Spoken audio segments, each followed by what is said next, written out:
everyone. Welcome back to the Parent Pivot Podcast. We're glad to be with you again. I'm Steve Cummings. And I'm Julia Cummings. And we're in rainy Georgia in May, and it already feels like August with the humidity. And yeah. Yeah, I guess our summer's not coming too soon.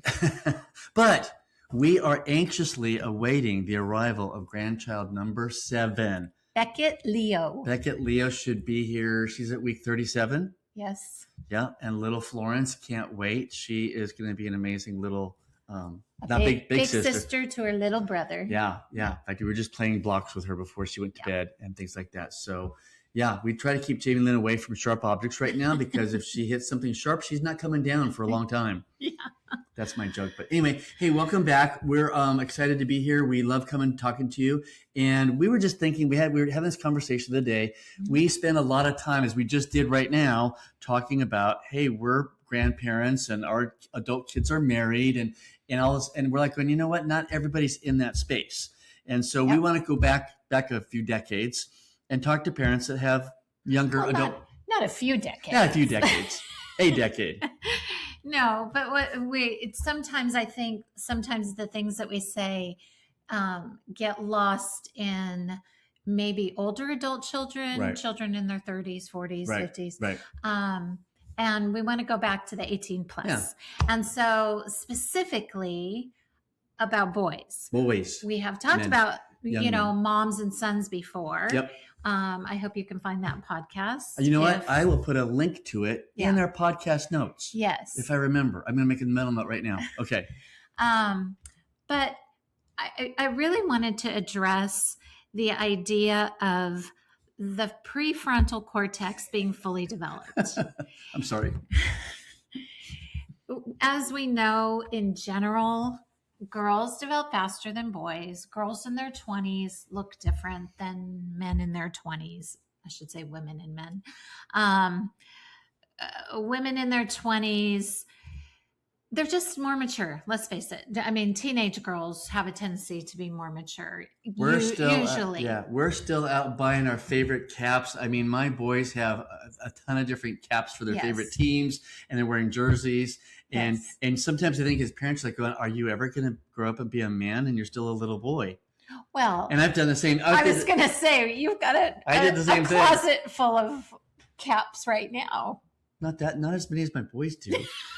That may be. I'm getting better. That's kind of a man thing, I think, getting hats for whatever reason. Anyway, back to the idea of the prefrontal cortex getting fully developed.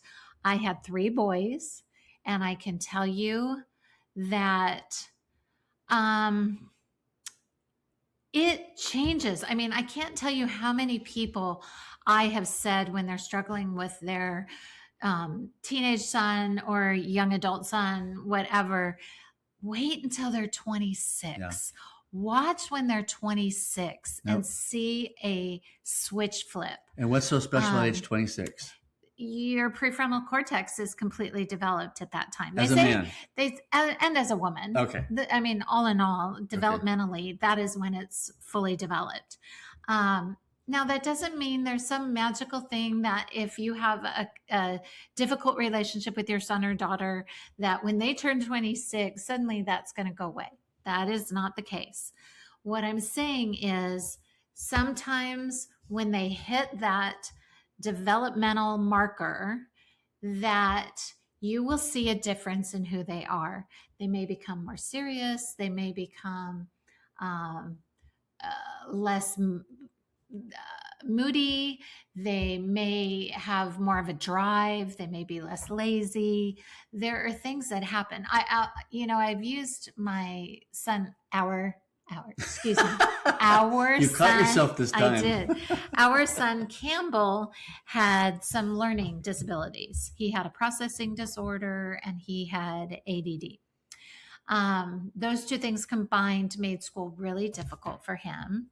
And we've got a picture here of him. If you're watching on YouTube, there we go. There's Dad, and that is Campbell. So on Campbell's wedding day. That's Campbell's wedding day. Yeah. Anyway, sorry to interrupt. It was laying right there. Yeah. But Campbell, because of this processing disorder and whatever, he could not write sentences really that made sense. And I remember in his early 20s, he tried going to college for a couple of different classes. And it was just really, excuse me, it was really difficult for him. And I remember looking at, I've got, Excuse her. Excuse me.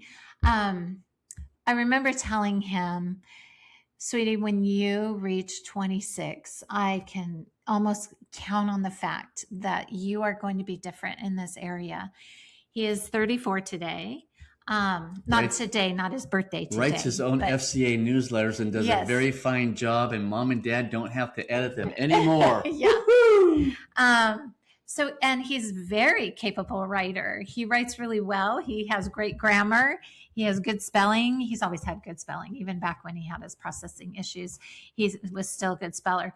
But that piece, like when he turned 26, something shifted, and there he was. He was able to do something that he couldn't do before. So let's say you have a son that you're concerned about his behavior or how he's lazy, he's not getting a job, he's got no or he's grumpy motivation all the time, or he's rude to people, or he may be rude to you. He may be a hothead. There are all different kinds of things that you might see in a young man. And I am here to tell you, number one, stay on your knees praying for him because he needs that. Be the soft landing place that we talk about all the time, where you are not giving unsolicited advice or you're not telling them all the bad things about them. You are speaking truth and life into them without preaching at them.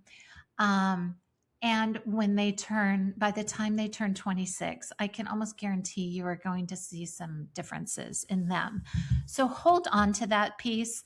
Don't sit back and panic and start questioning who they are as a person and all of those things. Hold on and wait. Right. Well, and here's my homework assignment I have for you. Okay. Write down all of the things that you have expectations about your son and where you want him to be, what you want him to do, and everything about that. And then I want you to make a nice list, okay? And then I want you to take a match and I want you to burn it. Good idea. I like that. Okay? It can't exist. It can't exist. It will drive you nuts because we love our children no matter what, no matter what. I mean, keep going back to the prodigal son and daughter story. Yeah. No matter what their decisions are, we have to let them go. Yeah. They're not going to college. They're not getting this job. They're not behaving well here, there, or wherever. And I don't even know who this person is. And meanwhile, you're fretting, you're worrying about it, and they're not.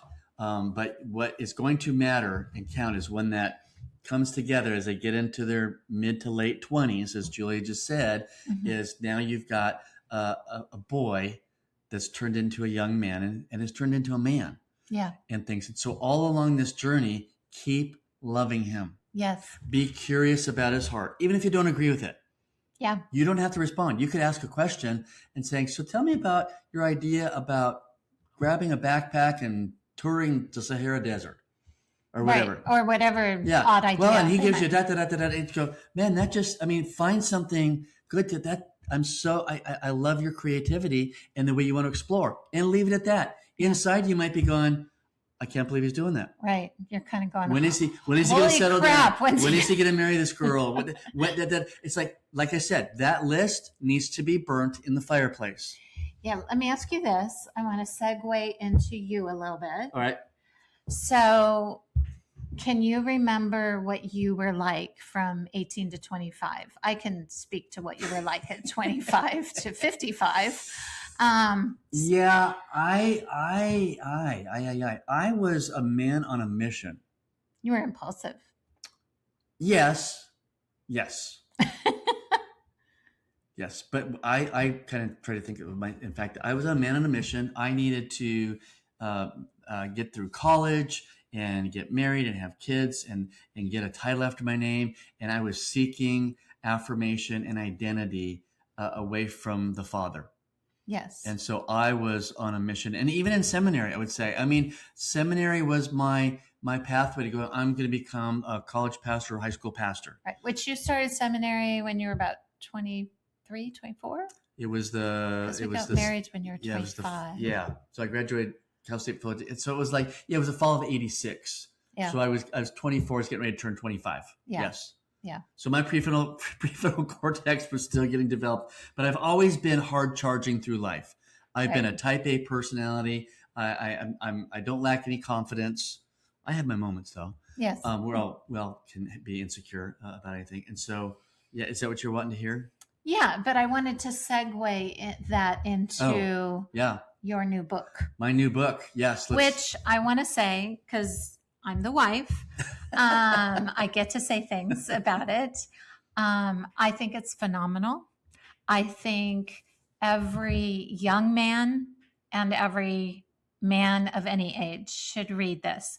It is a simple book that you could probably read in a year and a half, an hour and a half about. Yeah, if you're a fast reader, I specifically wrote it because, well, let me get into that story. Yeah. Let me circle back to that. Well, I want to say just about the book. If what we're talking about resonates with you about your son, if he is a young man, I would encourage you to purchase the book on Amazon and give it to your son. And Steve's going to explain why it's an easy read. And I just think it could be transformative at any age, but particularly in that young man phase, especially if you are concerned. So let me. Yeah. So in Steve's, as we always call it, what do I always say? Give that when we have a guest on, I always say, a shameless plug. Shameless plug. Shameless plug. That's the word I'm looking for. Am I only giving a shameless plug for the book, or am I telling about the other? You can tell about all of it. Okay. Yeah. So back to the subject about young men, and you heard my 18 to 26 journey. Yeah. It didn't stop there, and hard charging. I got through seminary. I'm working hard to be a good Christian and raise my kids and be a good husband. And inside, I'm just feeling empty. I'm striving. I'm achieving. I'm trying to control. I don't know how to be present. And I offer up sympathy instead of empathy. When Julia's got things that are going on, I don't know how to validate. And inside, I'm feeling more and more inadequate. And what I'm slowly realizing, it took me to age about 55. I was reading a book, actually not a book. I was reading a YouVersion Bible plan. So I'll put this in the show notes. There's a lot of things to be putting in there, by who's now a really good friend of mine, but by this guy named Michael Thompson. And the title of the Bible plan on YouVersion was this: The Heart of a Warrior. And, as soon as I hear the heart of a warrior, what goes through my heart is, here we go again. The Big C church. All we're going to do is just pound it into men. Be the man, read more scripture, just believe it, just do it. You quote a scripture verse to feel better, and inside you're going, I'm feeling so inadequate. I've got so much to unpack on here, and nobody ever allows men to be in a safe space to unpack their emotions. Deeply In a safe space, because men aren't supposed to have those emotions. Well, so I'm going through all that. I read this YouVersion Bible program. The subtitle of the book, Heart of a Warrior, was this: Before you can be the warrior, you must become the beloved son. And I went, time out. What? No one has ever told me I'm a beloved son. And so I went through that 14-day YouVersion Bible plan. And then I went, I got to read this guy's book.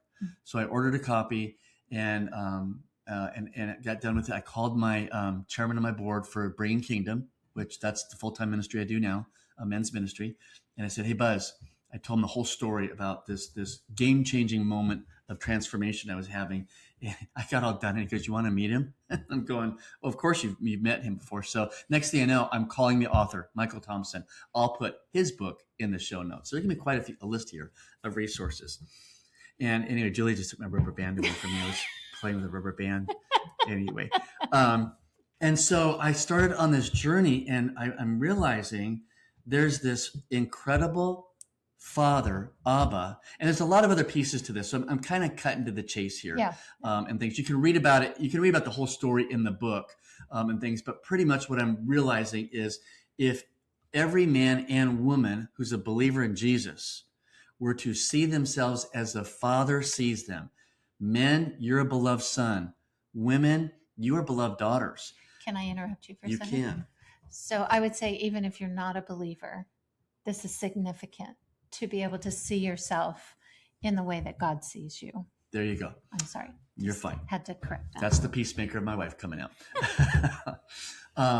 Anyway, so and I've done some hard work on that. I've been in intensive counseling for years, and so what I was slowly figuring out was my earthly father helped shape my identity, and after I was going through this, and I'm not going to give it away because it's all in the book. And it's really, like Julie said, I wrote it to be a very easy read because guess what, men, we're not readers, we're scrollers. Okay. So we like to scroll, and I wrote the book that same way. So you look at the page and you go down the line pretty quickly, and there's a lot of white space because I wanted men to stay engaged. In fact, I even tell them in the opening pages, put the phone down in the other room. You can literally read it in one sitting for about an hour and a half to 2 hours. And I've had a number of men come back and tell me it just came out on Amazon about middle of May. So it's only been out for a couple of weeks. And a lot of men have come back and tell me, man, that's the most vulnerable and honest I've ever read about somebody. And it's a really quick read. So I'm not saying that to toot my own horn. I'm telling you, go look at the Amazon reviews and things. But where I'm going with this is especially for our young men that we've been talking to about on today's podcast is my father in all of his intentions was not how I was experiencing God the Father. And so the book is entitled The Father Eclipse, How Your Earthly Father Shaped Your Identity and How to See God Clearly Again. There's a whole bunch of things I unpack in there. And I talk about the pain I went through and the things I was seeing. And even in your marriage, you may sit there and go, hey, we've been raising our kids just right. And that's great. That's great. However, none of us are perfect fathers. I'll give you one example. When Jackson, our youngest, was in his early teens, I was parenting the same way my dad parented us, behavior and responsibility. So that meant I would come home from work and it's like, okay, I'm not seeing kids doing their homework. I'm seeing a kind of a mess here. They're playing video games or whatever. And it wasn't like you tell me, did I come in, storming the house and bite people's heads off? No. I wouldn't say you're biting people's heads off, but there was tension. There was tension. I was creating tension that I didn't intend to have because you're not doing what I think I need you to do to be a responsible young man. Now, 3 of the 4 kids, they got it. This one didn't. And so, spoiler alert, this story with Jack, when the garage door went up, it wasn't, oh, Dad's home. It was, oh, Dad's home. It was, oh crap, Dad's home. What do I need to do? What did I do not see? What is he going to tell me I need to be doing? Right. And I did not find that out for 10 years. Or more. Yeah. Okay. And as my dad was a father eclipse to me, and I could not see or understand that my heavenly father, my Abba Father, thinks I'm the bee's knees. I'm his favorite son. You are his favorite son. You are his favorite daughter. All of us are. And that changes everything. And so I grew in that and allowed that to transform. At the same time, dads, if you're listening, I needed to get out of the way to not be a eclipse to my son, Jackson. And so we have a podcast that I will link you to that is actually our second most listened to podcast. Yeah, and I think we've played it several times again, and we've talked about it several times. We've talked about it, and I include a little bit more of the story about Jack in the book and things like that. So I guess I want to say to you, parents of young adult men out there, because that's the focus of our podcast today, is take a step back, breathe. And after you've taken that big step back and you breathed, take another step back and breathe again. Yeah. Okay. This is a surrender moment to the Father. Okay. And love that boy and that young man who will soon become an incredible man really well for who he is. And part of what needs to happen is believing he will Yes. become that man. If you are constantly pointing out the shortcomings and what he should be doing, or I wish you would, or just all of those things, or even, your kids know you, a look you give them, a disapproving look, a glance, the way you respond, the whatever. way you withdraw, the way you just shut down. I mean, Yeah, all that, even all the that way stuff. you ask a particular question. And- Are you sure that's what you want to do? Right. You can hear that. And I will say this, folks, please listen to me very, very carefully on this one, please. We don't mean harm and intention to our kids. No. We don't wake up in the morning going, you know what? I'm going to hurt my kids today. I can't wait to see them, whether it's a phone call, a text, or the next interaction. And it could be a facial look, whatever. We don't wake up that way. So I know there's no harm or no evil intent to do that.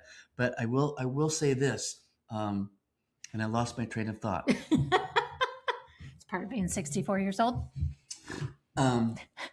Shoot, where was I going with that?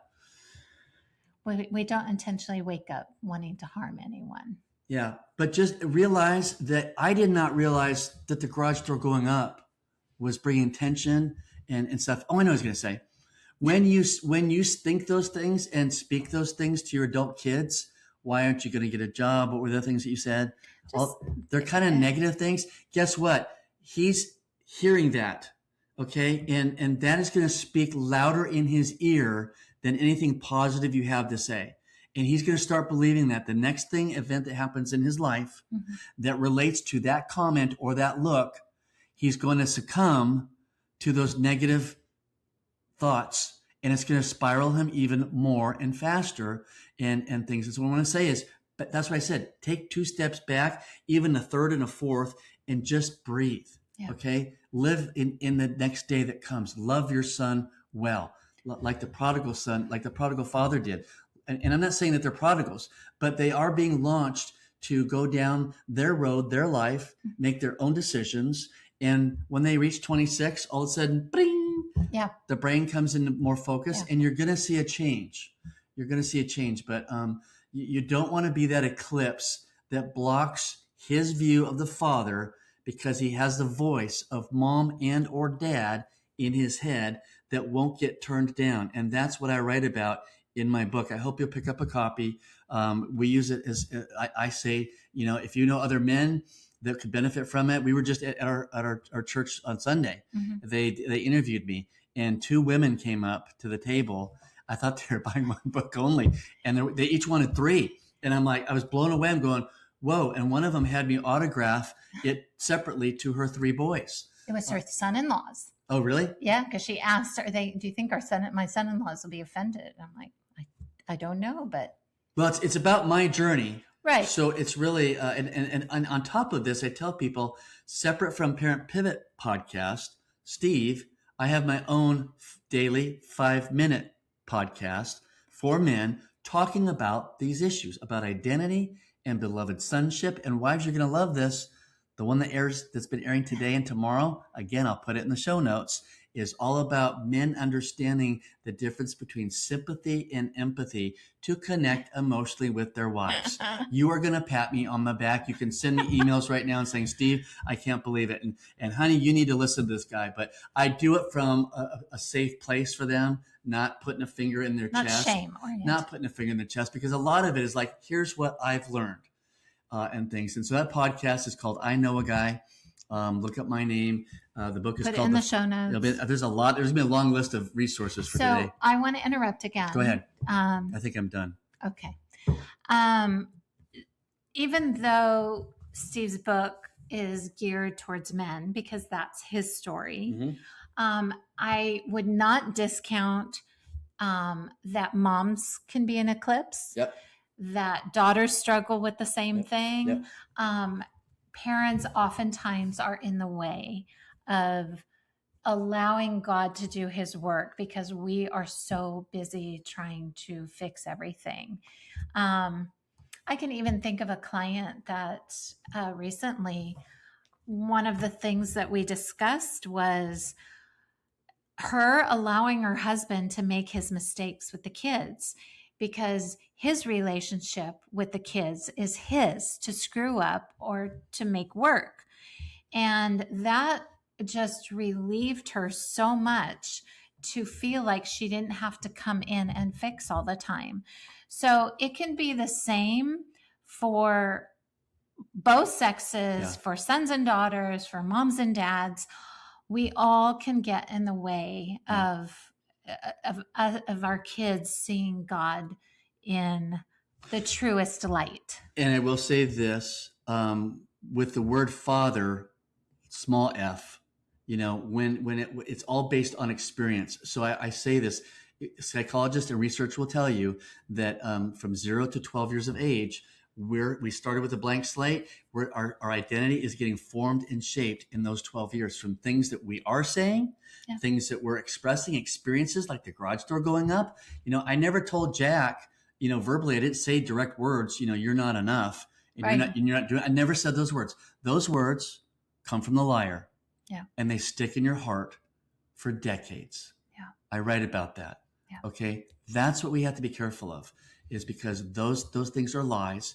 And once you see yourself as the Father sees you, then you're able to do that. But fathers, because of how we're fathering, that word father, then they read in the Bible, oh, here's this father. Yeah. They're going to their brain, they're going to their heart and all their experiences of what a father has said and done and means. And you may not be saying anything, and that can even be worse. A silent father, an absent father, a passive father, no father causes just as much pain. Yes. And I talk about that on the podcast and in the book. Yeah. So I get it, and I'm here to help other men. Yeah. Shameless plug. That took a while. Yeah. Anyway, I hope that today's podcast has helped you if you are struggling with this particular thing. Hold on to them turning 26. It will make a difference. Check out Steve's stuff. We'll put it all in the show notes. And anything else? I think that's it. Again, the greatest thing that can help us is even on our own Parent Pivot book, if you could go to, and you bought one, or you're going to get one, 13 principles for building healthy relationships with your adult children. I'll put that in the show notes. There'll be a lot of stuff down there. There'll be a lot of scrolling. Amazon reviews are a big help. Amazon reviews are a big help, because as people search on Amazon for something for adult children, the more Amazon reviews and positive things on there, it bumps to the top. Yeah. And that just helps more people. We had a guy contact us recently who wanted us to make money on the podcast. I didn't tell you this, but it's like, hey, I want to show you how to make ads and you can make money. And I very nicely said, hey, I appreciate you reaching out, but we're not interested. We do this for ministry. We don't use this to make money. And he wrote back and he said, wow, no one's ever told me that before. Okay. I really highly commend you for that. And I'll check back another 6 months. But I'm like, yeah, maybe one day we'll change our mind. If we end up selling the house and living out of an RV or something, an RV, maybe so. But we will not be using this podcast to sell ads. So you have to have a break in between and hear an ad that the volume goes up. It's like, oh my gosh, and it irritates me. But we're here for ministry.